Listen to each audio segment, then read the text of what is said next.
Hello friends, कैसे हो आप सब। काफ़ी दिनों के बाद में हम आपसे मिले हैं। कैसी चल रही है आपकी सुपरवाइज़र की तैयारी। आई होप अच्छी चल रही होगी। अभी तो एग्ज़ाम आपका नज़दीक आने लगा है। हो सकता है 5-10 दिन में जो एग्ज़ाम डेट है वो घोषणा की जा सकती है इसकी। तो आज हम नकदी फसलें करेंगे। मैं आपके लिए रोज़ एक फ़सल करवाऊंगा आज से। अभी ढांचा है वो सारा सिस्टम बैठ गया है। अभी थोड़ा बहुत बिज़ी था मैं। तो आज हम नकदी फसलें स्टार्ट करने जा रहे हैं एग्रोनॉमी की। पहली फसल रहेगी अपनी गन्ना या शुगर कैन। तो सबसे पहले अपने बात करते हैं शुगर कैन की। तो जो ये शुगर कैन नाम है वो संस्कृत भाषा के शर्करा शब्द से उत्पन्न हुआ है। शर्करा शब्द से इसकी उत्पत्ति मानी जाती है। संस्कृत भाषा की शर्करा शब्द से इसकी उत्पत्ति मानी जाती है। आगे अपनी बात करें गन्ने के वानस्पतिक नाम की। गन्ना का वानस्पतिक नाम होता है वो सेकेरम ऑफिसिनेरम होता है। सेकेरम ऑफिसिनेरम माना जाता है। वैसे तो बहुत सारी इसकी प्रजातियां होती है। सेकेरम ऑफिसिनेरम गन्ने का वानस्पतिक नाम होता है। अगर अपनी बात करें इसके कुल की, तो कुल होता है इसका जो गेहूं का होता है, अनाज वाली फसलों का होता है, वही इसका होता है, ग्रेमिनी कुल होता है। अगर बात करें अपने इसकी उत्पत्ति की, तो उत्पत्ति इसकी उत्तरी पूर्वी एशिया मानी जाती है। उत्तरी पूर्वी एशिया, या आपको ऑप्शन में मिल सकता है भारत, या आपको ऑप्शन में मिल सकता है न्यू गिनी, या आपको ऑप्शन में मिल सकता है क्यूबा। ये सभी के सभी जितने भी हैं ये सारे के सारे इसके उत्पत्ति स्थल माने जाते हैं, क्योंकि इसकी बहुत सारी प्रजातियां पाई जाती है और अलग अलग जगह पर पाई जाती है। तो ऑप्शन पर डिपेंड करता है कि कौन सा आपसे पूछा गया है, उत्तरी पूर्वी एशिया, भारत, न्यू गिनी या क्यूबा। उसके बाद में अगर अपनी बात करें इसमें टूवन की, तो टूवन में इसकी रेंज पाई जाती है 80 से 180 तक पाई जाती है। 124 लास्ट गुणसूत्र होते हैं अपने जो पढ़ेंगे उसमें, परंतु इसकी रेंज है वो टूवन बराबर 80 से 180 तक पाई जाती है। आगे अपनी बात करें नॉर्मल सी बात कि इसमें पुष्प क्रम क्या होता है, इन्फ्लोरेसेंस टाइप क्या होता है इसका। पुष्प क्रम, गन्ने का पुष्प क्रम एरो कहलाता है, जो कि एक ओपन पेनिकल होता है। ओपन पेनिकल होता है, खुला पेनिकल होता है। और अगर बात करें गन्ने में इस एरो की आने की, पुष्प का आना एरोविंग कहलाता है।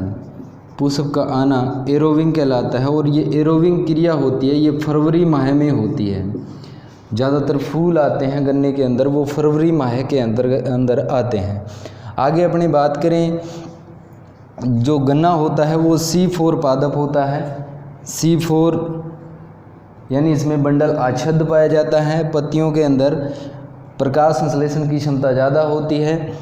उसके बाद में अगर बात करें प्रकाश दीप्तिकालिता के आधार पर, तो प्रकाश दीप्तिकालिता फोटो पीरियडिज्म के आधार पर गन्ना होता है वो इंटरमीडिएट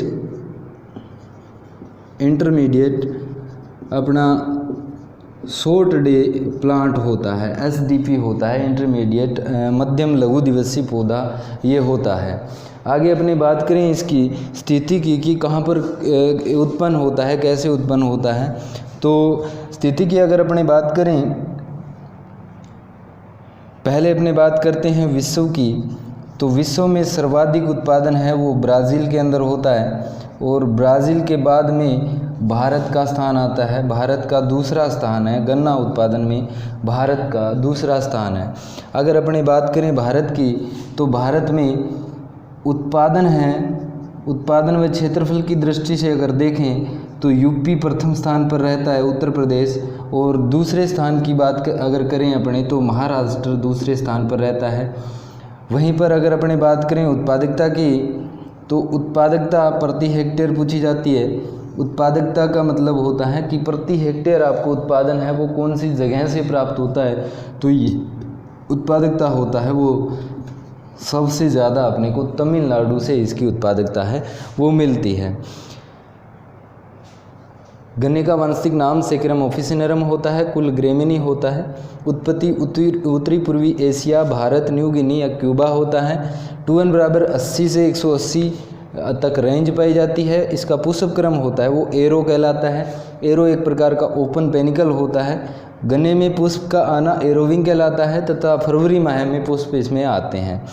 गन्ना C4 या इंटरमीडिएट शॉर्ट डे प्लांट होता है। विश्व में ब्राज़ील प्रथम स्थान पर और भारत दूसरे स्थान पर है। अगर भारत की बात करें तो उत्पादन में यूपी प्रथम स्थान पर और महाराष्ट्र दूसरे स्थान पर रहता है। अगर बात करें अपनी उत्पादकता की तो उत्पादकता है वो तमिलनाडु की सर्वाधिक है। अगर अपने बात करें यहीं पर राजस्थान की कि राजस्थान में सर्वाधिक गन्ना कहाँ पर होता है, तो बूंदी ज़िले के अंदर राजस्थान के अंदर गन्ना है वो सर्वाधिक मात्रा में उत्पादित होता है। इसका सर्वाधिक उत्पादन व क्षेत्रफल यहीं पर पाया जाता है। आगे देखिए,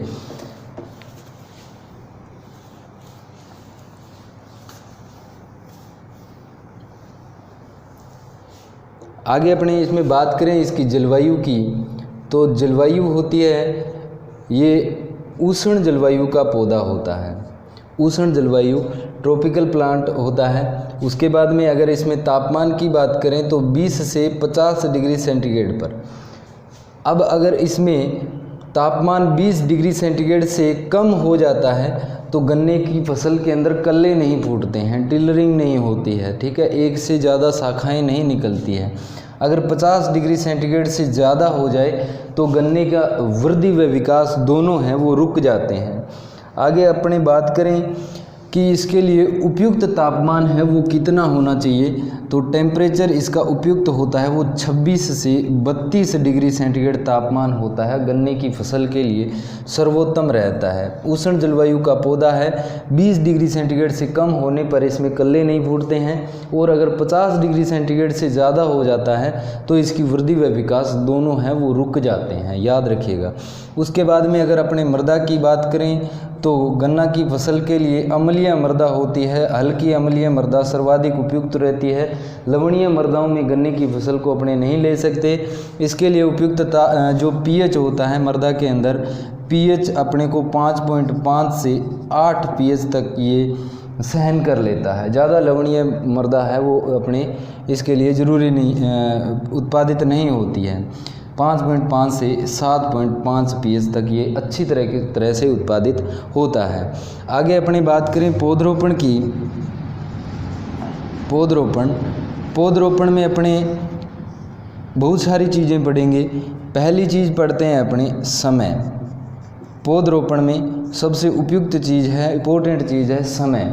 गन्ना का समय पूछा जाता है कि इसकी बुआई है या पौधरोपण है वो कब किया जाता है। तो प्रथम जो बुआई है वो सर्दकालीन गन्ने के रूप में जानी जाती है, जो उत्तरी भारत में सर्वाधिक उगाई जाती है। और सर्दकालीन गन्ने की बुआई है वो अक्टूबर माह में की जाती है और नॉर्थन इंडिया के अंदर इसका प्रयोग किया जाता है।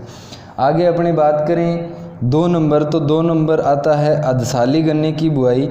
अधसाली जो गन्ना होता है उसकी बुआई कब करते हैं? अधसाली यानी आधा साल, परंतु आधा साल नहीं होता, अधसाली गन्ना होता है उसकी बुआई आधे साल के महीनों में की जाती है, जून जुलाई के अंदर की जाती है।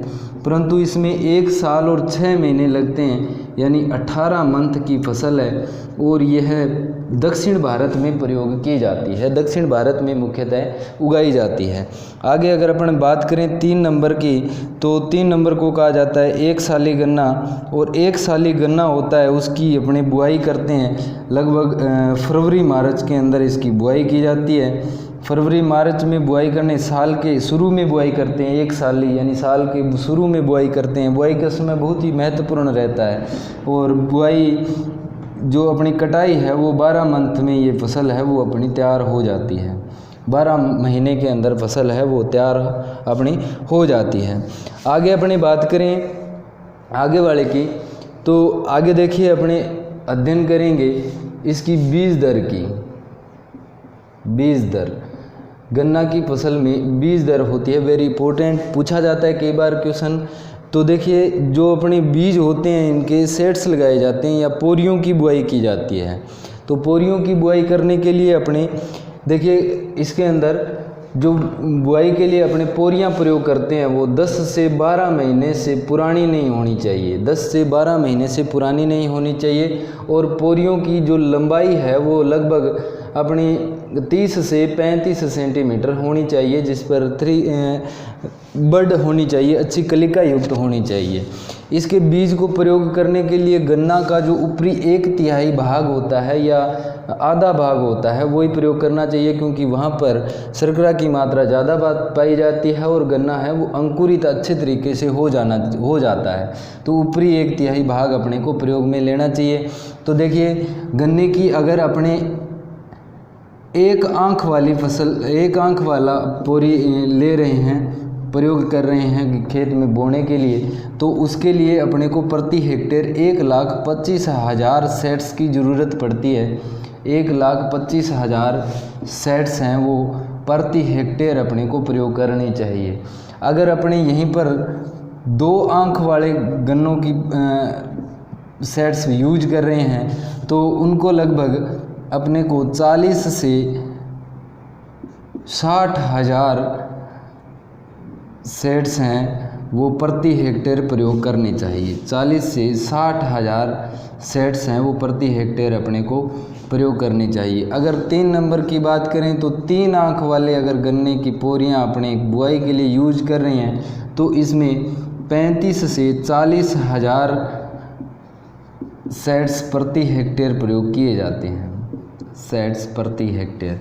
1 आंख वाले 1,25,000, 2 आंख वाले 40 से 60, 3 आंख वाले 35 से 40,000 सेट्स हैं वो प्रयोग अपने करते हैं। अगर 4 नंबर की बात करूं तो 4 नंबर आगे वाली चीज़ों की अगर बात करें अपने, तो इनके गन्ने के जो बीज होते हैं उनको उपचारित किया जाता है। तो यहाँ पर अपने 3% तो एग्लोल जो एक मर्क्यूरिक उत्पाद होता है, मरकरी के इसमें अंश पाया जाता है, एग्लोल या सेरेसोन का प्रयोग किया जाता है। सेरेसोन 3%। अगर दूसरी बात करें अपने तो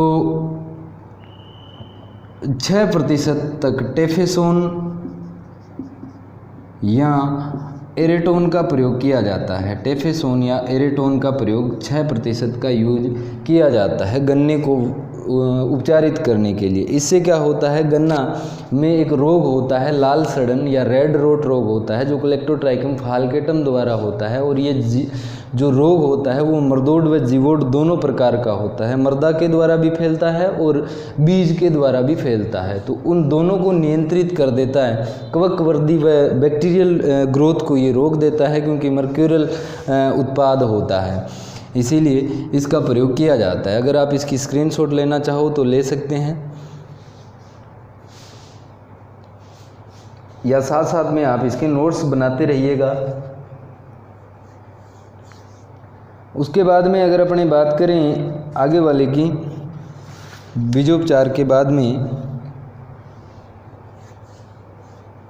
तो पहले अपने बात करते हैं इसकी बुआई की विधियों की। गन्ने की बुआई की विधियां भी परीक्षा की दृष्टि से वेरी इंपॉर्टेंट रहती है।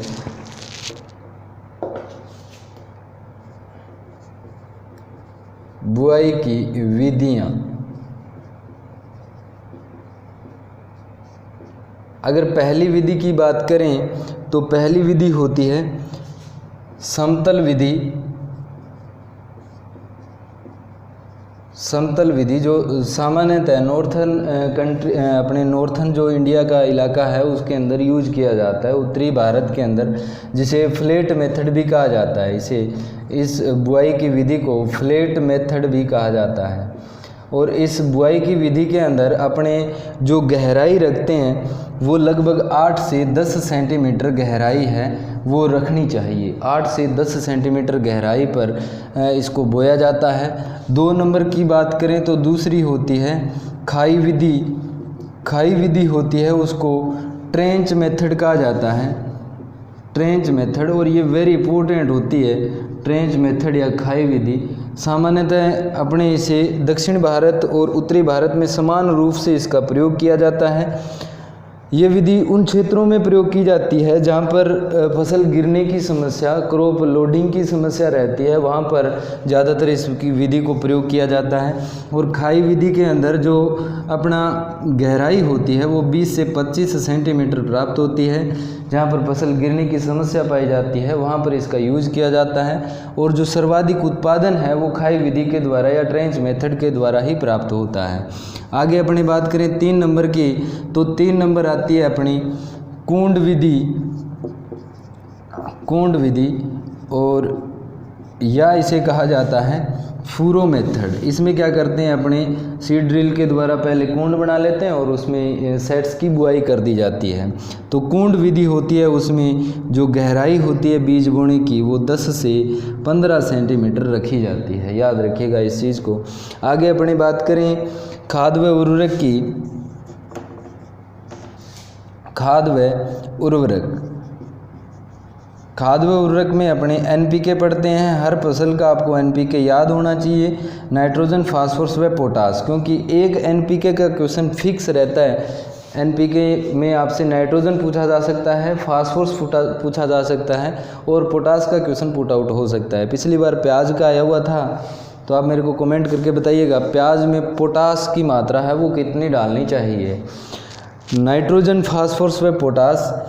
नाइट्रोजन इसमें लगभग अपने को 120 से 150 किलोग्राम प्रति हेक्टेयर प्रयोग करनी चाहिए। अगर बात करें फास्फोरस की, तो फास्फोरस अपने को इसमें लगभग 60 किलोग्राम प्रयोग करनी चाहिए। और अगर पोटास की बात करें तो पोटास 80 किलोग्राम तक अपने को प्रति हेक्टेयर इसका प्रयोग है वो करना चाहिए। देखिए, जब गन्ना पक रहा होता है उस समय अगर अधिक नाइट्रोजन का प्रयोग कर दिया जाता है तो उसमें शर्करा की मात्रा घट जाती है, क्योंकि वानस्पतिक वृद्धि पर पौधा ज़्यादा जोर दे देता है। तो जब अपने यूज करते हैं, अपने जब परिपक्वन का समय होता है उस टाइम नाइट्रोजन की कम मात्रा का प्रयोग करना चाहिए गन्ने के अंदर। उसके बाद में अगर अपने बात करें इसके लिए सर्वाधिक उपयुक्त उर्वरक की, तो सर्वाधिक उपयुक्त उर्वरक रहता है अमोनियम सल्फेट। और अमोनियम सल्फेट में जो नाइट्रोजन पाई जाती है वो लगभग 20.6% नाइट्रोजन पाई जाती है। और अगर सल्फ़र की बात करें तो सल्फ़र पाई जाती है 24.5% इसमें सल्फ़र पाई जाती है। अब अगर अपने बात करें कि अलग अलग भूमियाँ होती है, जैसे देखिए अम्लीय भूमि है तो वहाँ पर कैन खाद का यूज़ करना चाहिए, किसान खाद, calcium ammonium nitrate. Calcium ammonium nitrate में नाइट्रोजन होता है वो 26% पाया जाता है। अमोनियम क्लोराइड की जितना पाया जाता है, अमोनियम क्लोराइड में 25.5% तक नाइट्रोजन होता है, उसी प्रकार इसमें 26% तक नाइट्रोजन है वो पाया जाता है। उसके बाद में अगर अपने बात करें सिंचाई की, कुछ एक अवस्थाएँ होती है सिंचाई कब कब करनी चाहिए। तो सिंचाई की पहली होती है इसमें अंकुरण अवस्था। अंकुरण अवस्था है वो लगभग ये 3 महीने का समय ले लेता है। तो पहली जो सिंचाई है वो 0 से 60 दिनों के अंदर अपने को करनी चाहिए। दूसरी अवस्था होती है इसकी फॉर्मेटिव अवस्था। फॉर्मेटिव अवस्था होती है वो लगभग 60 से 130 डेज की होती है और ये होती है बहुत ही क्रांतिक अवस्था होती है इसकी। सिंचाई करने की बहुत ही क्रांतिक अवस्था होती है, सबसे ज़्यादा पानी की आवश्यकता होती है वो फॉर्मेटिव स्टेज पर होती है। अब अगर अपनी बात करें आधार वृद्धि की या बेस ग्रांड ग्रोथ की, तो आधार वृद्धि होती है इसकी लगभग 130 से 190 डेज या 180 डेज के अंदर आती है आधार वृद्धि। और उसके बाद में अगर अपने बात करें परिपक्वन, तो परिपक्वन होता है वो लगभग 190 दिनों के बाद में होता है। इन दिनों पर इनकी सिंचाई होती है वो सर्वाधिक ज़रूरत होती है। आप याद रखिएगा कि गन्ने की सर्वाधिक क्रांतिक अवस्था होती है वो फॉर्मेटिव अवस्था होती है और 60 से 130 दिनों के बीच में आती है, इतना याद रखिएगा। उसके बाद में अगर अपनी बात करें आगे की, तो इसमें कुछ एक विशिष्ट क्रियाएं करते हैं अपने। जब गन्ना पकता है तो उस टाइम तक अपने विशिष्ट क्रियाएं करते हैं। पहली होती है अंधी गुड़ाई। अंधी गुड़ाई क्या होती है? अंधी गुड़ाई देखिए, जब फसल अंकुरण में ये बहुत समय ले लेता है, तो फसल बुआई के बाद में जब अंकुरण होता है तो उस टाइम तक खेत में खरपतवार बहुत ज़्यादा बढ़ जाते हैं। तो अंकुरण से पहले उन खरपतवारों को निकालना या कोई भी किसी भी प्रकार की कृषण क्रिया करना, ये जो प्रक्रियाएँ होती है वो अंधी गुड़ाई के अंतर्गत आती है। अब एक क्वेश्चन और पूछा जाता है, आपने नाम सुना होगा भू परिष्करण या टिलेज, जिसके जनक जेंथ्रो टुल को माना जाता है, जो भू परिष्करण होता है। तो आप मेरे को बताइएगा कि अंधी गुड़ाई है वो प्राथमिक भू परिष्करण में आएगा या द्वितीयक भू परिष्करण के अंदर आएगा, आप मेरे को कमेंट करके बताइएगा। उसके बाद में 2 नंबर की अगर बात करें तो दूसरी होती है बांधना या टाइंग। बांधना या टाइंग, बांधने की ज़रूरत क्यों पड़ती है? गन्ने की फसल जब ज़्यादा बढ़ जाती है तो अगस्त के महीने में 2 मीटर ऊंचाई हो जाती है गन्ने की, तो गन्ने को बांधा जाता है। 10-15 तने को एक साथ बांध दिया जाता है जिससे गन्ना गिरे नहीं। आगे अगर अपने बात करें 3 नंबर, तो 3 नंबर होती है जलाना, जिसे कहा जाता है ट्रेसिंग। ट्रेसिंग के कारण क्या होता है, जब इसका गन्ना पक गया होता है तो सूखी पत्तियों को, गन्ने की फसल की सूखी पत्तियां होती हैं उनको जला दिया जाता है। जलाने से तापमान बढ़ता है और तापमान बढ़ने के कारण गन्ने के अंदर जो क्वालिटी है, जूस बनने की क्वालिटी है या शर्करा उत्पादन है वो बढ़ जाता है, इसीलिए इसको जलाया जाता है, ट्रेसिंग कहा जाता है। ये बात याद रखिएगा, निम्न में से पूछा जा सकता है आपसे, निम्न में से गन्ने को बांधना क्या कहलाता है, निम्न में से गन्ने को जलाना क्या कहलाता है? तो बांधना टाइंग, जलाना ट्रेसिंग। उसके बाद में 4 नंबर की बात करें तो 4 नंबर होता है प्रोपिंग। प्रोपिंग का वैसे तो मतलब सहारा देना होता है, यानी इसको गन्ने को सूखी पत्तियों के द्वारा अपने ढकते हैं, उसको प्रोपिंग कहा जाता है। जैसे ये कीटों या अपने जो सन स्केल्डिंग के का बचाव हेतु इसको प्रयोग किया जाता है, जो ये प्रोपिंग कहलाता है। आगे अपने बात करें 5 नंबर अर्थिंग अप, मिट्टी चढ़ाना। अर्थिंग अप, तो मिट्टी चढ़ाने की क्रिया है वो लगभग जून जुलाई के अंतर्गत करनी चाहिए, क्योंकि उसी टाइम फसल में वर्षा होती है और मिट्टी होती है वो इससे कुंड से उतर जाती है, तने के पास से उतर जाती है, तो फसल गिरने की समस्या पाई जाती है। उसके बाद में अपने करेंगे इसकी कटाई।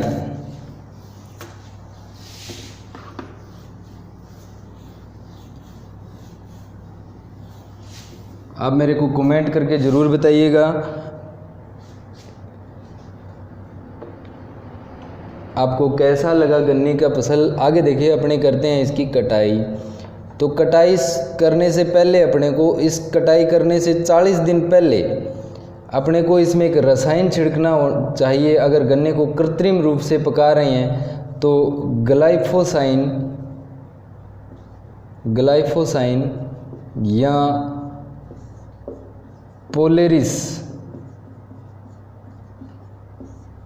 का 5 किलोग्राम प्रति हेक्टेयर अपने घोल बनाकर छिड़काव करने से गन्ना है वो कृत्रिम रूप से पकाया जा सकता है। अगर अपने को खेत पर ही देखना है कि गन्ना है वो पक गया है या नहीं पक गया है, तो 1 नंबर की बात करें तो पहली विधि होती है ब्रिक्स या रिफ्रैक्टोमीटर द्वारा। सीधा ही लिख लीजिए रिफ्रैक्टोमीटर, जिसे ब्रिक्स हाइड्रोमीटर भी कहा जाता है। रिफ्रैक्टोमीटर क्या बताता है? ये कुल घुलनशील TSS बताता है, टोटल सोल्यूबल सॉलिड बताता है। और अगर इसकी रीडिंग है वो 16 से 18 आ जाए तो गन्ना है वो पका हुआ माना जाता है। आगे अपने बात करें 2 नंबर की, तो दूसरा होता है फेलिंग टेस्ट, जो लेब में किया जाता है। फेलिंग टेस्ट होता है उसमें अगर ग्लूकोज की सांद्रता है, ग्लूकोज की सांद्रता 0.5 से कम आनी चाहिए, ज़्यादा नहीं आनी चाहिए, कम आनी चाहिए। ग्लूकोज की सांद्रता है वो 0.5% से कम आनी चाहिए तो गन्ने को पका हुआ माना जाता है। ये होते हैं इसके कटाई सूचकांक कि कब इसको काटना है, गन्ना पक गया है या नहीं पका है। आगे अपनी बात करें तो आगे कुछ एक गन्ना के सह उत्पाद होते हैं। सह उत्पाद की बात करें अपने को गन्ना की फसल के साथ में अपने को प्राप्त होते हैं। एक नंबर की बात करें तो एक होता है बेगासेज। बेगासेज होता है वो ईंधन और अपने को कागज़ उद्योग में काम में लिया जाता है। 2 नंबर की बात करें तो 2 नंबर होता है मोलासेज। मोलासेज होता है वो अपने को जो अल्कोहल बनाने के अंदर यूज किया जाता है। 3 नंबर की बात करें तो 3 नंबर होता है प्रेस मड, और प्रेस मड का प्रयोग होता है सीरा की खाद। प्रेस मड होता है वो अम्लीय भूमियों को सुधार करने के काम आता है। अम्लीय भूमियों को सुधार करने के लिए मैं आपको बता दूं, चूना प्रयोग किया जाता है, रॉक फॉस्फेट प्रयोग किया जाता है और प्रेस मड यूज़ किया जाता है। याद रखिएगा, तीनों वेरी इंपॉर्टेंट क्वेश्चन बनते हैं। अगर 4 नंबर की बात करें तो 4 नंबर होता है गैसोल। जो गैसोल होता है वो इसमें 80% तक तो पेट्रोल होता है। ये ज़्यादातर ब्राज़ील और ऑस्ट्रेलिया के अंदर यूज़ किया जाता है। 80% इसके अंदर पेट्रोल होता है। अगर बात करें मैं 20% इसमें गन्ने से प्राप्त अल्कोहल मिलाया जाता है, जिससे ईंधन के रूप में इसका प्रयोग किया जाता है।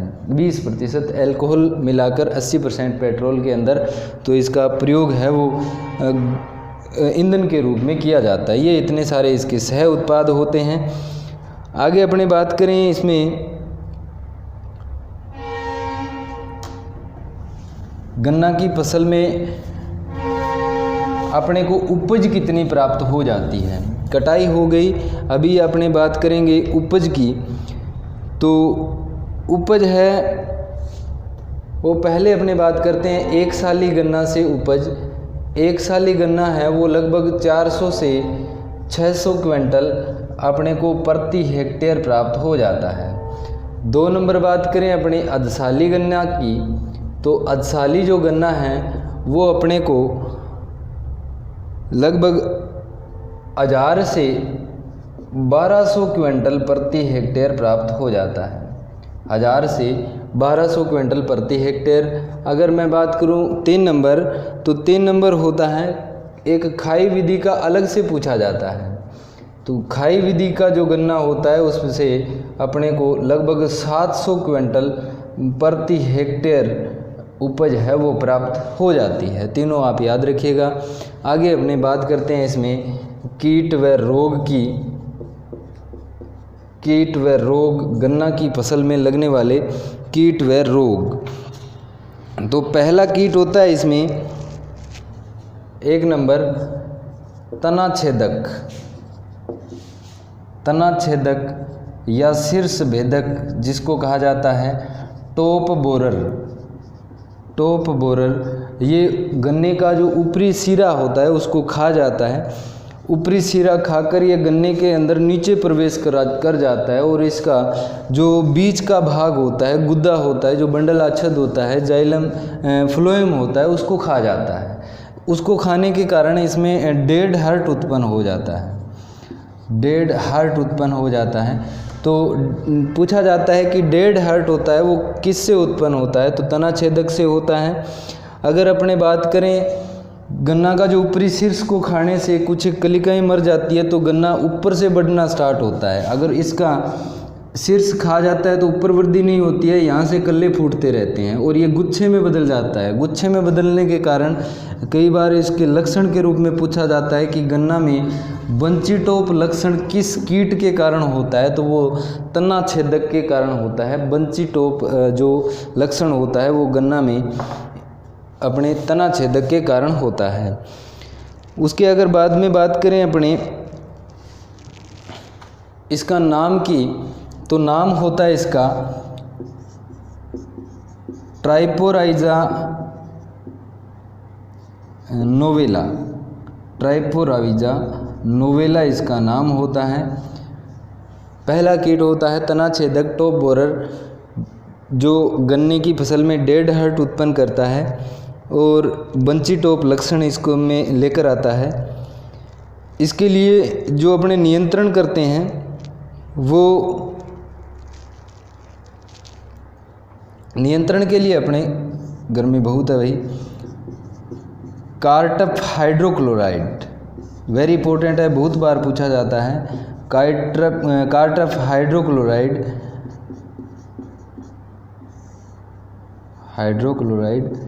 4G 25 किलोग्राम प्रति हेक्टेयर की दर से अपने को छिड़कना होता है। इससे ये कंट्रोल हो जाता है। कार्टफ हाइड्रोक्लोराइड नाम याद रखिएगा, कार्टफ हाइड्रोक्लोराइड 4G या कार्बोफ्यूरॉन 3G के द्वारा भी इसको नियंत्रित किया जा सकता है। आगे अपने बात करें तो दूसरा होता है गन्ने का दूसरा कीट की अगर बात करें तो दूसरा कीट होता है पायरिला।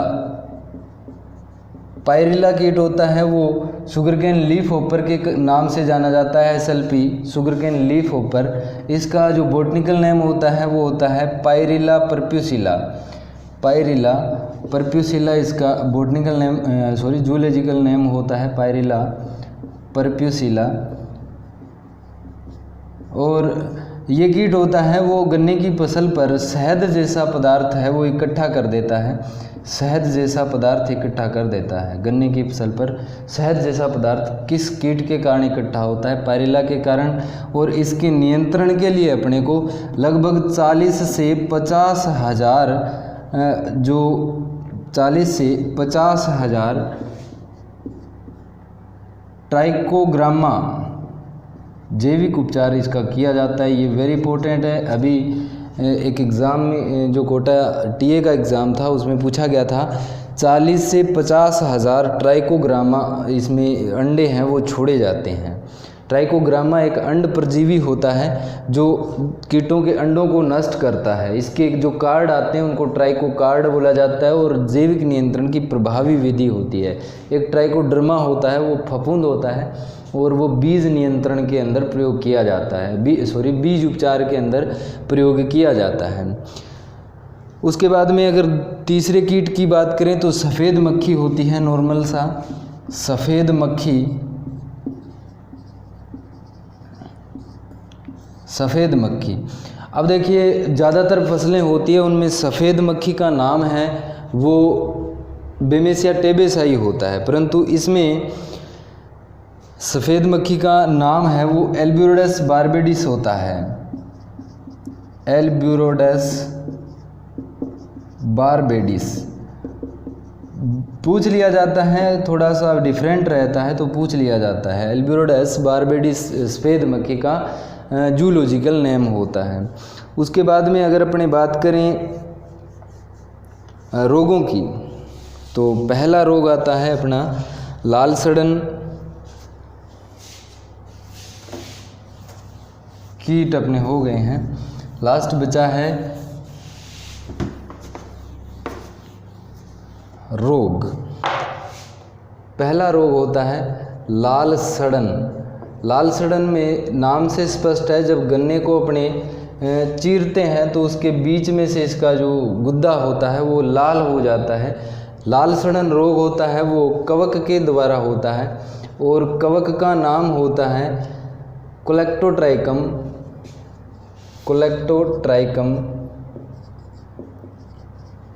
फालकेंटम। कोलेक्टोट्राइकम फालकेंटम इसका नाम होता है। और यह रोग होता है वो मर्दोड और बिजोड दोनों प्रकार का होता है, यानी मर्दा के अंदर भी इसके स्पोर्स हैं वो बिखरे रहते हैं और बीज के ऊपर भी इसके स्पोर्स हैं वो अपने को दिखाई देते हैं। ठीक है। उसके बाद में अपने अगर बात करें तो गन्ना की फसल के जो ये रोग हो जाता है तो उस खेत से एल्कोहल की गंध आती है। कई बार पूछ लिया जाता है कि निम्न में से ऐसी कौन सी रोग है जिसमें गन्ने की फसल से एल्कोहल जैसी गंध आती है, तो लाल सड़न रोग है उसमें एल्कोहल जैसी गंध आती है। अगर 2 नंबर की बात करें तो दूसरा रोग आता है अपना ग्रासी स्टंट रोग, ग्रासी सूट रोग।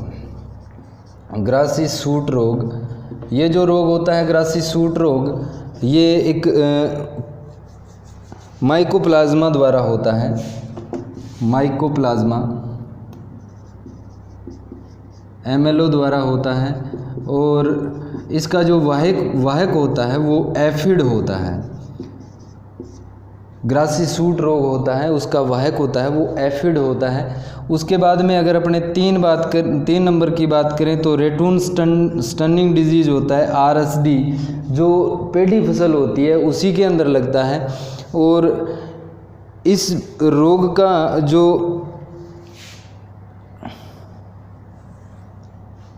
रोगजनक होता है, रेटून स्टनिंग डिजीज़ का रोगजनक होता है वो जीवाणु होता है। वेरी इंपॉर्टेंट है, याद रखिएगा।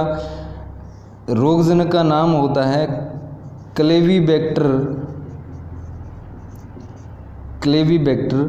जाइलिस रोगजनक का नाम होता है। याद रखिएगा, इस जीवाणु का नाम होता है वो क्लेवीबैक्टर जाइली होता है।